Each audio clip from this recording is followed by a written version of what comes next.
Hello everyone, I hope you're having a great day. Today's quilt I'm doing one of various strips. So I've got some ones that are in the white group, some that are in the yellow and beige, and then my all-time favorite, which are the teals and the blues. So to begin with, I'm using muslin. You can use paper or you cannot use anything as a substrate. It's totally up to you. I like using muslin because it's inexpensive. I also swap it out for sheeting. If I have a bed sheet that I found at a good price, I'll use that as well. This was a 108 width that I got for a pretty good deal. I'll use it on so many projects, so I never have a problem buying it. So to begin with, I've cut these up 5.5, 10.5. You can cut them at any 2-to-1 ratio. I'm trying to do something on the bigger size, so that's why I've come up with this measurement. These are just an estimate because I will be trimming them down again, but this is my starting point. So to begin with, what we want to do is we want to create one starting line for our first strip. And what I'm using is a 45-degree line on a ruler, and I'm lining it up with one of the longer edges. And if you have a ruler that doesn't reach far enough, then just grab another one and extend it along by lining it up here. And again, this is just an estimate. So you can, I'm not going to give you any measurement from the top or bottom because you just place it wherever you want to start is where you're going to start.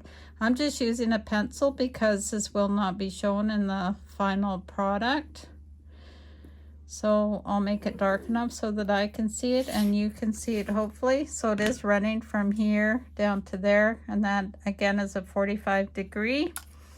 So what we will be doing is we'll be making, I will tell you as I go along how many blocks we'll be using. I've got about 4 different pattern ideas whirling in my head, so I don't have that at the start of this video. If you don't know, I do like to play around a lot when I'm taping, so that's why sometimes things jump from one idea to another. So we're going to take that strip and we're going to lay, let's just use this as an example. I would press this and then I'm going to line the first one along here. So that's the pencil that we just drew. I'll throw a couple pins in it so it doesn't move.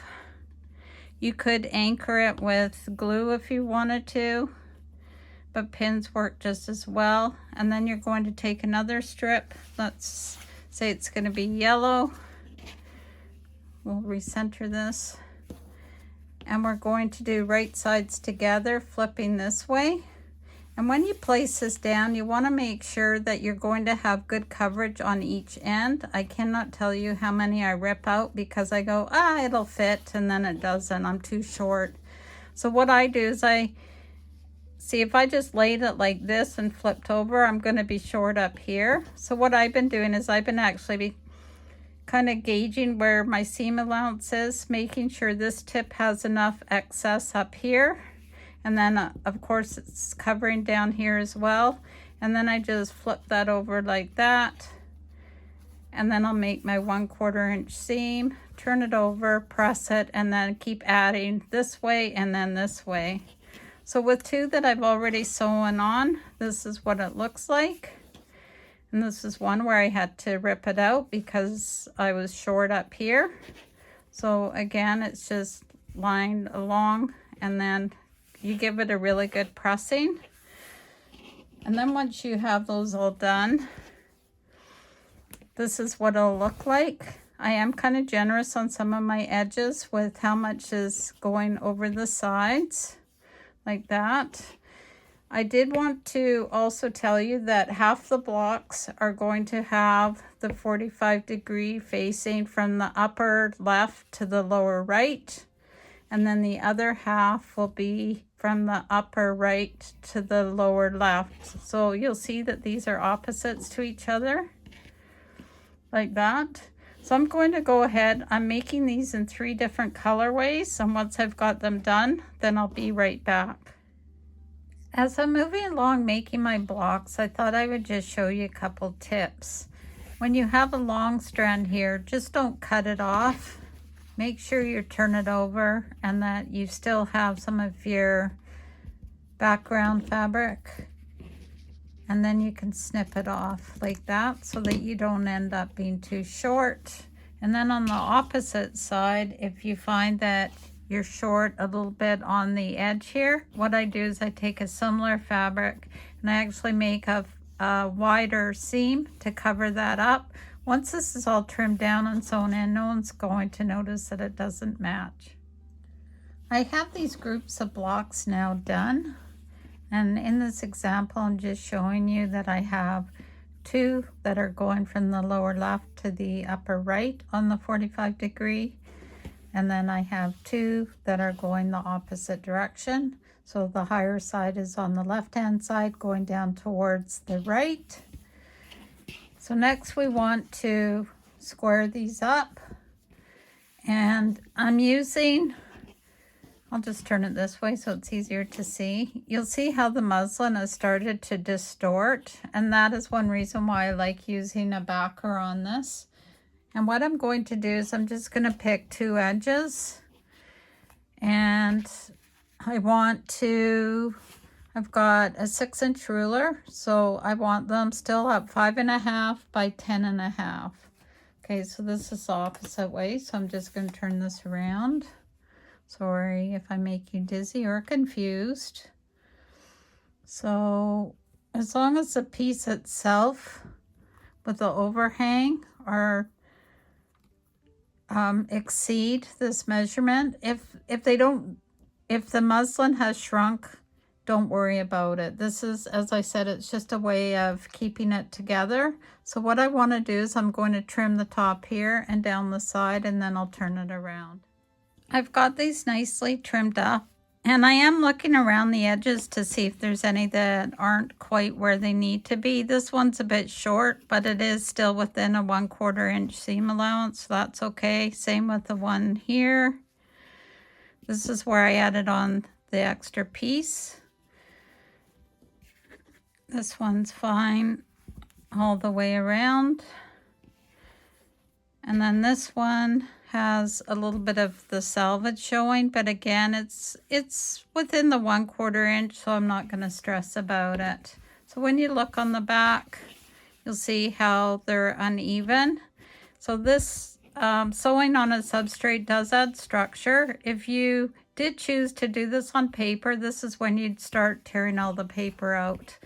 I would suggest that you do a stay stitch all the way around on the outside. It just stops things from shifting when you're joining them together. That option I leave up to you. And you could, if you don't want to go through this method and having all these scraps, which I call crumbs, and I will be doing something with them down the road, you could essentially take strips of fabric and do them in ribbons this way. So just pretend these are all a series of fabrics that have been sewn together like that. And then what you could do is take your ruler and put it on the 45 like this, and then you could this obviously would have to be bigger to do it this way, but then you could cut your 5.5, 10.5 that way, and you could end up staggering them back and forth. So that's another way of doing it as well, by doing it in strip piecing. Because my strings are different sizes, I really like the method of putting them on the muslin. So let me finish up what I'm doing, and then I'll show you some design options. Here's a sampling of what you could do with 18 blocks. This would measure 30 by 30. These are just suggestions. Let me take you through some pictures as I show you some layout possibilities.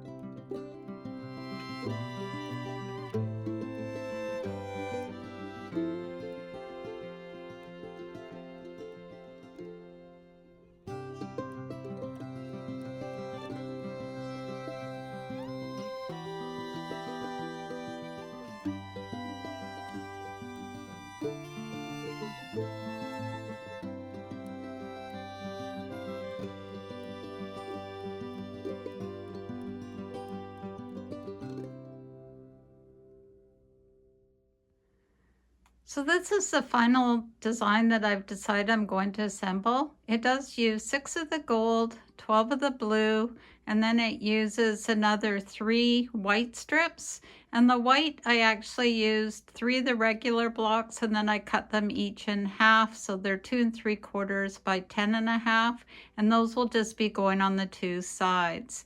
This will be a slightly rectangular size because some people have provided feedback that they don't always like just a square quilt.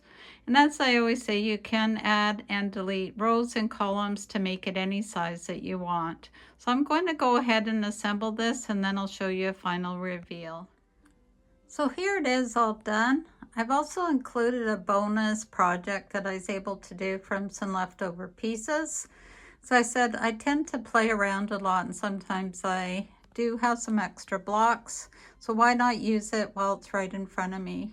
So let me know what you think about this. This pattern all came about from just playing around with strings. By changing how you lay out the blocks, you do get a little bit of an extra secondary pattern. I hope you like it. Let me know. And until next time, sew safely and sew with Debee. Have a great day, and bye for now.